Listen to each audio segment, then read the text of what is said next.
Are you a podcaster? Maybe you've got that big idea and you're looking for a network to join. The multi-award-winning Ozcast network can get your content to eyes and ears all over the world. Join now for the first month free, and you could be featuring this sound at the beginning of your podcast. Ozcast. Simply head to ozcastnetwork.com for details.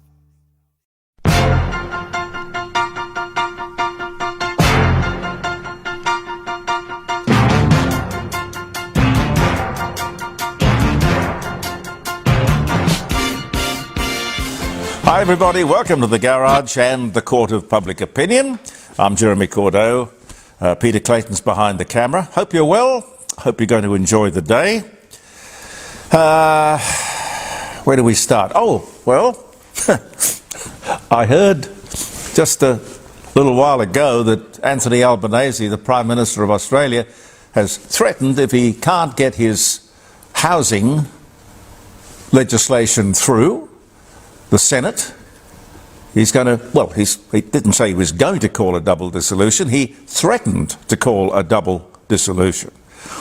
Well, if I was a Liberal, I would say bring it on. Wow, I think that sounds like an opportunity, not a threat. Anyway, be that as it may, we will see. One thing I wanted to do before we got started, Pete, are you able to slip out from behind the camera and bring me that box? I talked to you yesterday about this amazing, thanks Pete, amazing memorial service in Sydney for the late Reg Grundy and Joy Chambers Grundy, artist and author. And everyone who went to this, 200, we're talking 200 people at the Library of New South Wales, which was really not you can understand, not a library, it was a theaterette. And everyone got one of these. I don't know, am I holding it up high enough? That's it. Yep. It's very heavy. It is a box, and they put in it, well, there was the order of service for the memorial.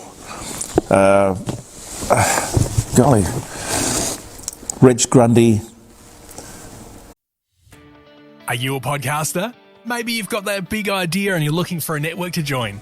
The multi-award-winning Ozcast network can get your content to eyes and ears all over the world. Join now for the first month free, and you could be featuring this sound at the beginning of your podcast.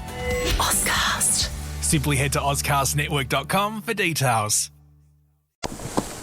What do you call those things you put? I don't usually wear them.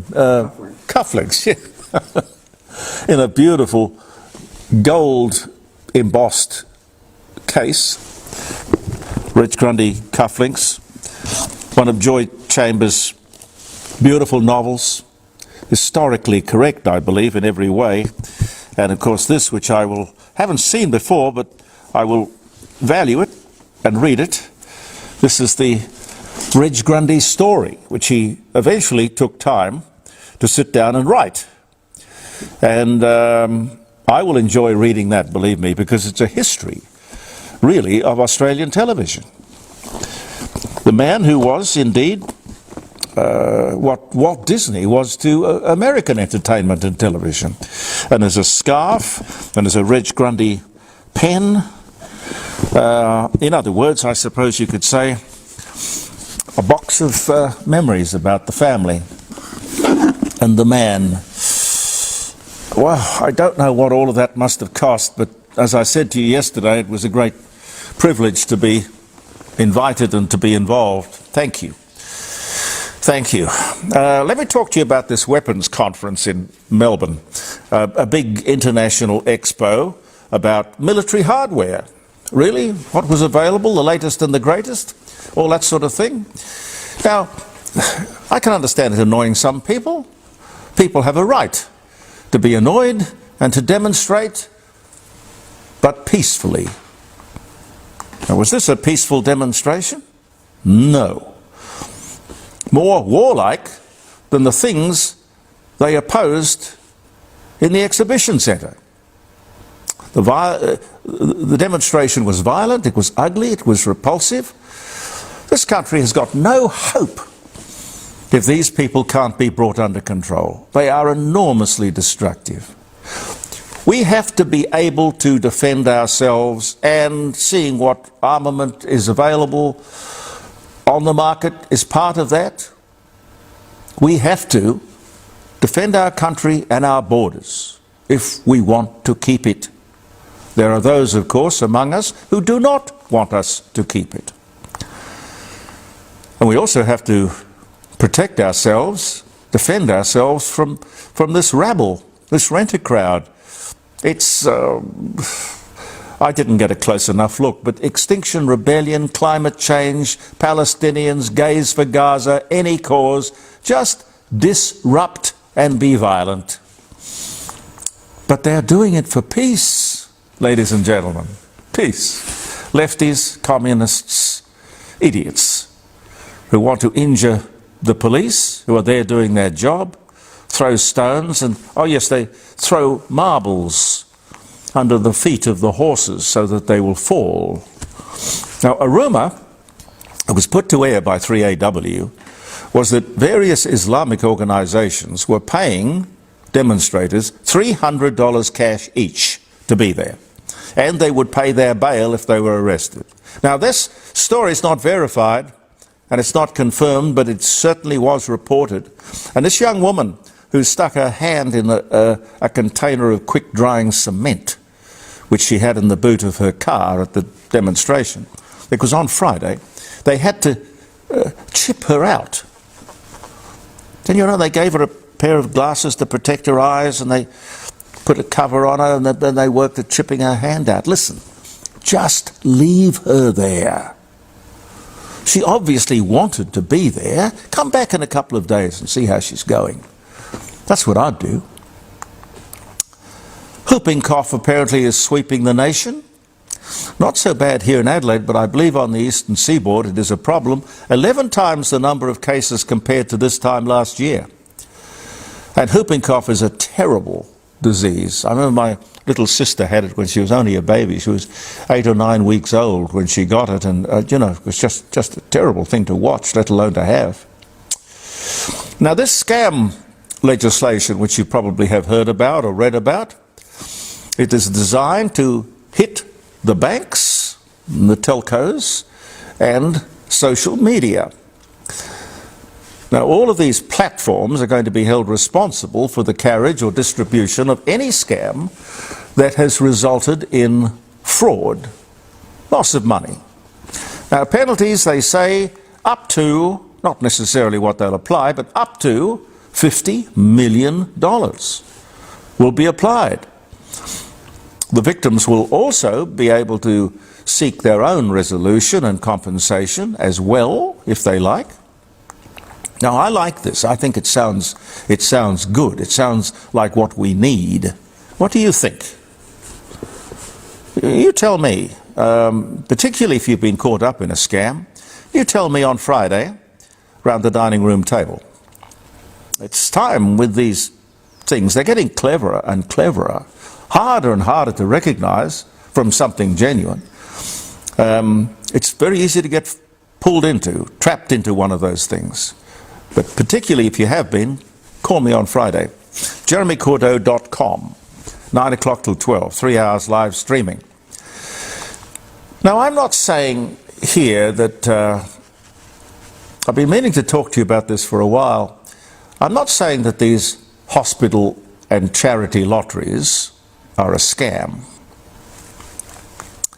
But there are so many of them in every city and state in Australia, possibly the world. I don't know where they all came from.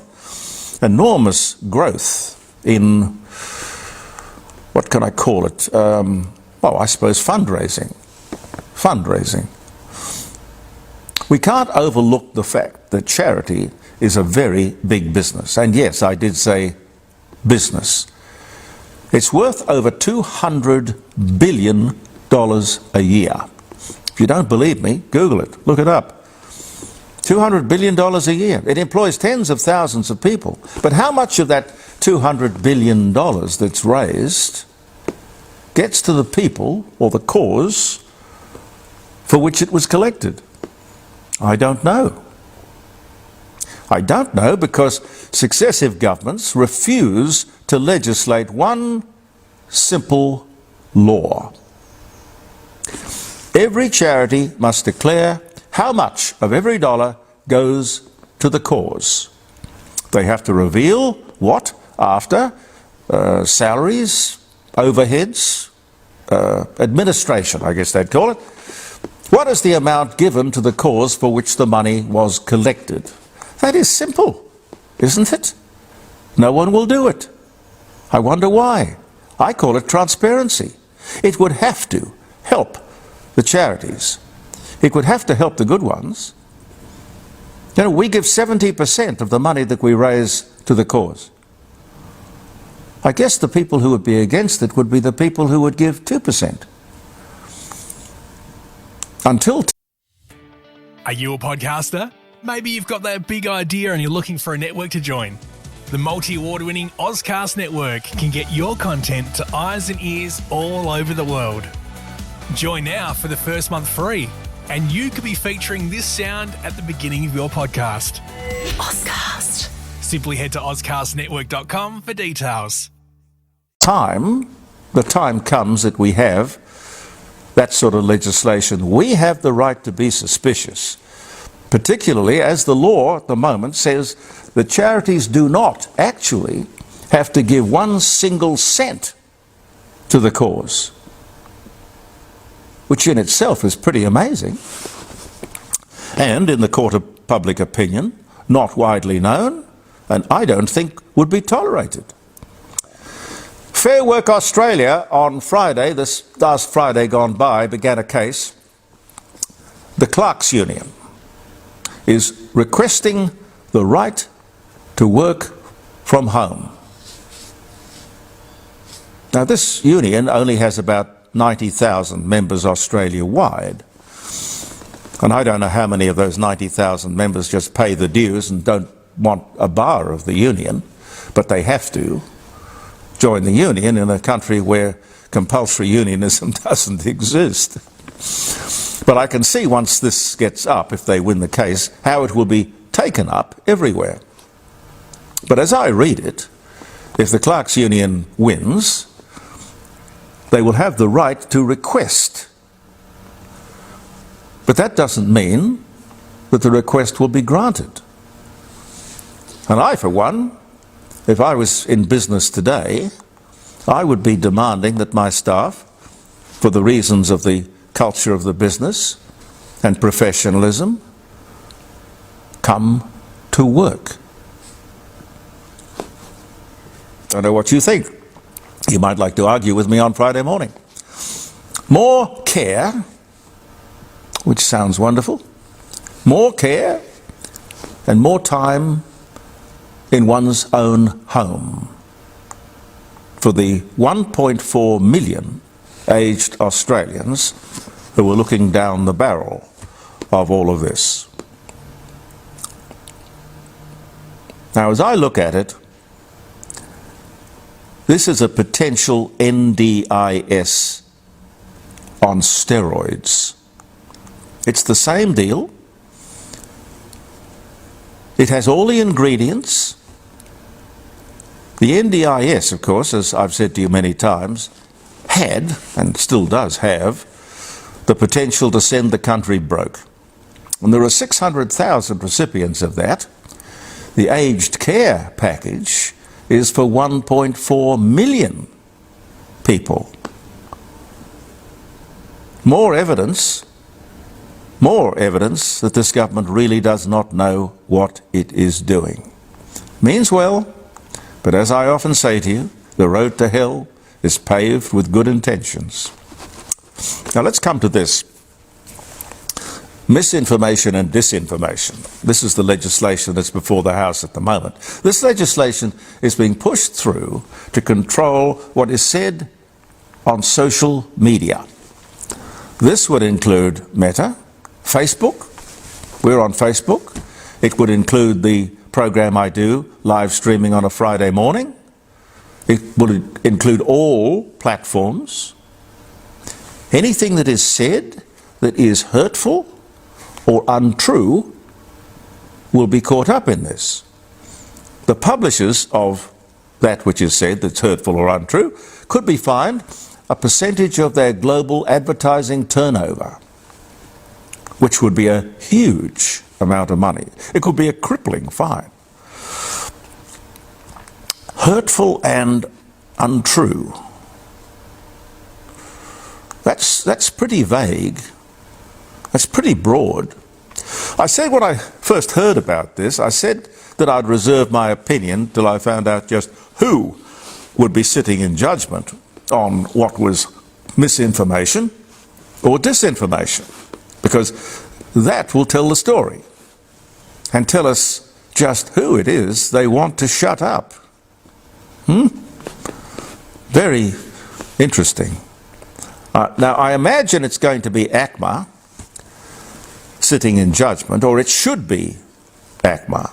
But I'd like to know what the instructions are, the writing instructions that will be given by the government. Now, I often say stuff that this government wouldn't like. I'd say stuff that any government wouldn't like. That is my job, but it's also my freedom of speech. I'm entitled to my opinion, and so are you here in the Court of Public Opinion. I might say this government is the worst I have seen. Hurtful? Yes, to them. Untrue? I don't think so, but they would say so. So where does that leave us? I can't see how this could possibly work, this legislation. This sort of crap is exactly why I say it's a bad government. Concentrating on the wrong things. They should be focused on cost of living, not climate change. Bringing down the cost of electricity, not welcome the country, not dividing the nation. No three flags. See, that's my opinion. That's my opinion, which I'm entitled to. Of course, this would be a great opportunity, come to think of it, while they're passing this sort of legislation, to introduce and pass a law insisting on truth in political advertising. But they, at the moment, can say what they like and promise what they like. Double standards completely. It's like what happens to a politician when he retires and takes his pension and goes and gets a cushy job the next day. We, outside the Canberra bubble, we can't do that. We can't do that. I think we insist, or it's time we insisted, upon being treated equally to these elites. How much time have I got, Pete? Oh yeah, got a couple of minutes. Okay. The government snuck through an interesting piece of legislation on Monday. ASIC, the overworked ASIC, they do a lot of work, ASIC. They're now going to be responsible for checking every company's climate change declaration, which is also new. Every company is going to have to declare what their emissions are and what their policy is. Number one, this is more red tape. Number two, we will be the only country in the world to have such a requirement. It all means that Australia is becoming a less and less attractive place to do business and to employ. Our emissions are minuscule. What is the problem we are trying to fix? What we do is of no global importance whatsoever. And speaking of legislation, the government has banned insurance companies from using genetic profiling, the information that basically determines the future health of a person, or certainly could. Now, our genes are not our fault. It's the luck of the draw, as I understand it. But let's look at it. Insurance companies are in the risk business. They are gambling that something bad won't happen. We, when we take out the policy, we are gambling that something bad will happen. Can't both be right. Insurance companies are free to take the bet. But aren't they also entitled to check the odds? I think so. Not everybody will be happy. Insurance companies, or in this case, assurance companies, because insurance is something that may happen, and when you take out a life policy, you're talking about your life, and we're all assured of dying. Life assurance companies are looking for a way to reduce their risk. Perfectly natural. Why not? If someone wants life assurance, a genetic profile that showed the insurance company their level of risk was low, that would be good for everyone. It's information that could determine the price we pay for the cover. Little risk, lower premium. Higher risk, higher premium. Perfectly reasonable. Why should the insurance or assurance company fly blind if there is information there available that makes everything clearer, transparent, and I would argue cheaper? Much better. Have I got some time for a few dates? Yes. Okay. I can find my glasses. Yes, sir. Yes, sir. It is September the 18th, ladies and gentlemen. September the 18th. Monakufu Andu markets the first noodles in a cup. Instant noodles. I like instant noodles. Pete? Instant noodles? I'm not a fan. No. Oh, I like them. Particularly if you do them the way they say to on the pack. And then you put some hot olive oil in the pan, you get that up really hot, then you put them in and you end up with crispy noodles. Oh, lovely. Anyway. Are you a podcaster? Maybe you've got that big idea and you're looking for a network to join. The multi-award-winning Ozcast network can get your content to eyes and ears all over the world.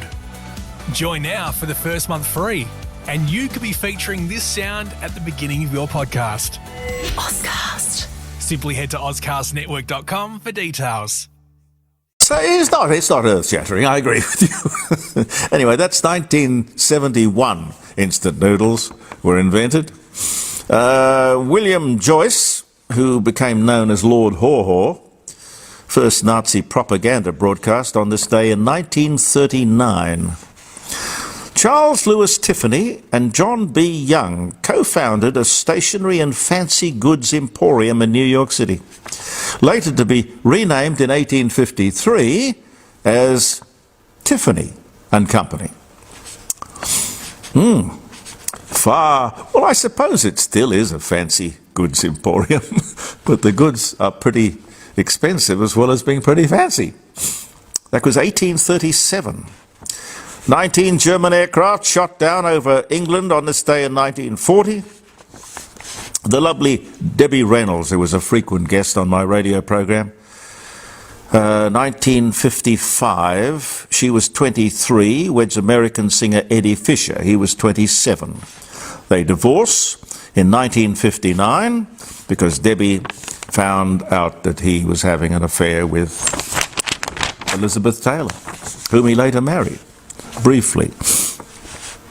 Careful of what you wish for. And Caroline says here, 1945, 18th of September, a special Adelaide radio personality was born. Thank you. Well, yes, you can wish me a happy birthday, Pete. Happy birthday, Jerry. By the way, something funny about that. The day upon which most people are born, most of the population is born on one day of the year. Do you know what it is? No? The 17th of September, yesterday, most popular day for babies being born. Don't ask me why, apart from the fact it's probably nine months after Christmas. Oh, golly. Oh, Greta Garbo's birthday as well. She's the lady famous for saying, "I want to be alone." She died in 1990, but born in 1905. 1964, big day for television, Pete. 1964 TV sitcom series The Addams Family, starring John Austin, Karen Jones and Jackie Coogan, child actor Jackie Coogan, grown up in this, of course. And Ted Cassidy premieres on ABC, runs for 2 seasons. Oh, I thought longer. 1964, 1965 on the same day, Mel Brooks and Buck Henry's spy spoof sitcom Get Smart, which I just love. That was on NBC and came to, I think, Channel 7 here, from memory. 1965, on exactly the same day, the TV sitcom I Dream of Jeannie, starring Barbara Eden as a 2,000-year-old genie and Larry Hagman as an astronaut who became her master. Imagine taking that into the... I got this great idea for a show. We got this rather attractive, scantily dressed 2,000-year-old genie, and we got an astronaut, and we had to put them together, and she's got... No? You don't get it? Well, funnily enough, they did. Yep. Jeeves and Bertie Wooster make their first appearance in P.G. Wodehouse short story, Extricating Young Gussie, published in the Saturday Evening Post in the United States. One of Caroline's favourite authors. That was 1915. Scotland votes to say a member of the United Kingdom in an independence referendum in 2014. The Central... Oh, happy birthday to the Central Intelligence Agency, the CIA, the CIA, officially comes into existence after being established by President Truman in July, but officially born on this day in 1947. And Derek Nimmo... Pete, can you get a shot of Derek Nimmo? He's over on the wall. Derek Nimmo, British comedy actor. Oh, All Gas and Gators. Born in Liverpool, England, frequent visitor to Australia. Lived in Australia for a while. He died, sadly, in 1999, but he was born this day in 1930. A very charming guest to have. Very stylish, very interesting man. The British East India Company, forced by conquerors of Java to get out of the place. They leave, end up in Singapore, where they set up Stamford Raffles was appointed the governor, the lieutenant governor, and went on to own a string of hotels. Good hotels too. Ever been to a Raffles? Yes. Amazing, aren't they? Really, really wonderful, classy. 1811 that was. I'll leave it there. Thank you so much for being with us. We'll look forward to your company on Friday, hopefully. Tell your friends if you enjoy the Court of Public Opinion, either here in the garage or around the dining room table. JeremyCordeaux.com if you would like to tune in at 9 o'clock. Peter Clayton and I will be back next Tuesday and Wednesday, Facebook posting and podcasting. Believe in yourself. I'm Jeremy Cordeaux, and goodbye for now.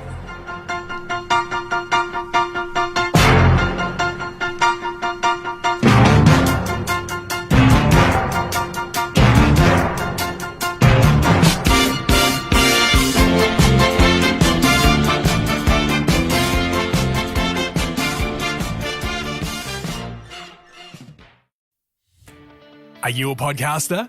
Maybe you've got that big idea and you're looking for a network to join. The multi-award-winning Ozcast network can get your content to eyes and ears all over the world. Join now for the first month free, and you could be featuring this sound at the beginning of your podcast. Ozcast. Simply head to ozcastnetwork.com for details.